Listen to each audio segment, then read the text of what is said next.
Hey film friends, I'm Nick Furman, this is Furman on Film. Welcome to the channel.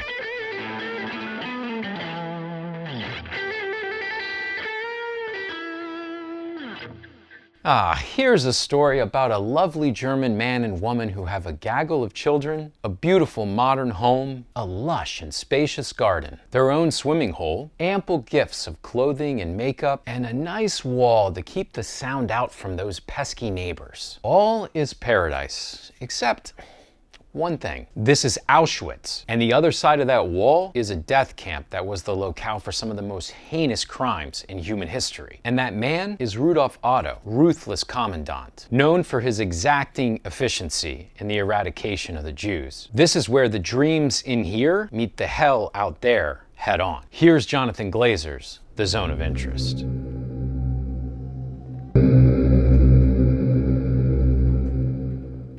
Phew, guys, are you ready for this? The Zone of Interest isn't really a movie. Oh, it's up for Oscars, and it's almost certainly gonna win Best International Feature. But listen, you might want to put down your popcorn, because this is more of an experience art piece than any kind of entertainment. And even as it does so little in some ways, its themes come through resoundingly clear. The banality of evil, humanity's capacity to remain inexplicably blind to its own darkness, the lengths which will go to compartmentalize and finally sanitize destruction. It's actually worse than that. These people are complicit in what's occurring, and their calloused indifference is harrowing. See, that's the central thesis here, friends, that it's so much more convenient to dwell within the confines of our comfort, maybe even our own version of the American, or whatever country you're from, dream. Wife, kids, beautiful garden, nice day playing outside in the pool. To turn a blind eye to injustice and anguish permeating the world, rather than to stare it straight in the face. And what's so fascinating is this is basically a slice of life movie. Just a look at the quotidian lives of one German family in 1943. The film is focused on this family and their daily comings and goings, so there's not a lot of plot. But the things Glazer does choose to show us are illuminating. There's the commandant sitting down with engineers discussing methods to streamline the burning, cooling, and evacuating process for the ovens. Also matter of fact,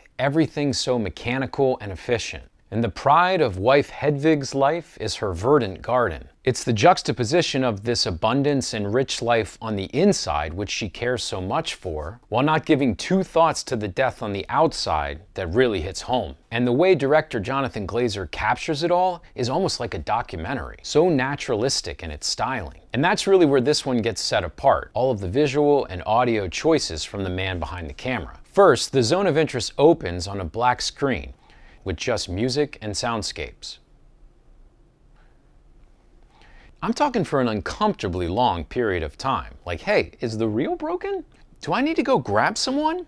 But no, this is intentional. Glazer is signaling to us that we need to look beyond just our sight. It's not only what's on screen, sometimes it's what you're not seeing that matters. What we're hearing on the edges of the frame, and what we're perceiving in the distance. These count just as much, and this may actually be the real story here. All of the visual choices are remarkable in this film. It's a ton of stationary cameras positioned throughout this house. So what we get are these often long, static shots of people in rooms or in the yard outside. At times, it almost feels like we're watching a reality TV show. And all of this is masterfully blocked. So our sight is always confined to their bucolic world, not the things happening on the other side of that wall a couple hundred feet away. Then Glazer adds these other small visual flourishes like thermal imaging, and after a while, the point of it all became clear to me. The director is shrinking distance and time. He's aiming to make the picture feel so modern that we're unable to distance ourselves from the events unfolding on screen and call them the past. But the juxtaposition of using all of this new technology to show something so old is just mind-boggling. And the intermingling of the sound design of Johnny Byrne and the scoring of Mica Levi is equally astonishing. We hear the cogitation of machinery, which we soon learn is the trains, the mechanical whirring that's the ovens, screams and gunshots low in the mix, and pensive orchestral pieces that are just enveloping all of it. It suits Glazer's unique vision perfectly. Add to all of this two stellar performances by Friedel and Sandra, Hüller, and we've got a whale of an art flick on our hands.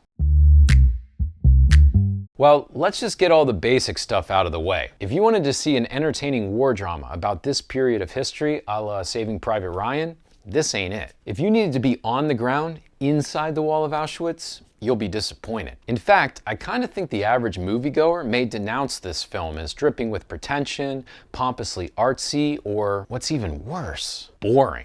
Some will perceive the film's utter refusal to have one scintilla of sentimentality towards the victims to be disrespectful. But for me, look, this all worked. The film is boring until it's not. That is, until we begin to pick up what is actually going on here, and then we start to lean in. And Glazer's work had to lack sentimentality because it's portraying the ruthless casualness with which these people treated pure evil. That's literally the point of the picture. Now, I do think it's a fair question to ask whether his camera tricks work to add to the picture or detract from it. When you're doing things visually in order to draw attention to people to the fact that they're watching a movie, you're trying to get the viewer to actually notice the edits and the cuts and the way things are stitched together. Still, I think given the way Glazer chooses to end his film and seeks to modernize the past, that this all works. But I really hear the critique that you can only grasp generalized emotions when you don't give us a window into individual lives lost at Auschwitz. So if you're one of those who found this hollow or self-aggrandizing, this may just be too off-putting for you.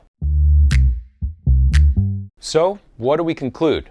Friends, this may be the clearest directorial vision of 2023. Jonathan Glazer grabbed Martin Amis' novel and brought the real-life characters of history into the story, then took audiences away from the grand scales of battlefields and war, and instead showed them the people behind closed doors who drove this whole affair. He gave us an ending that seems to say, you know, we want to clean and sanitize history and put items in containers behind glass in museums. But there's just no way to recreate the sheer horror of this properly, to truly pay homage to the victims. In showing us almost nothing, Glazer has left us with an artifact that will hang with us for a very long time.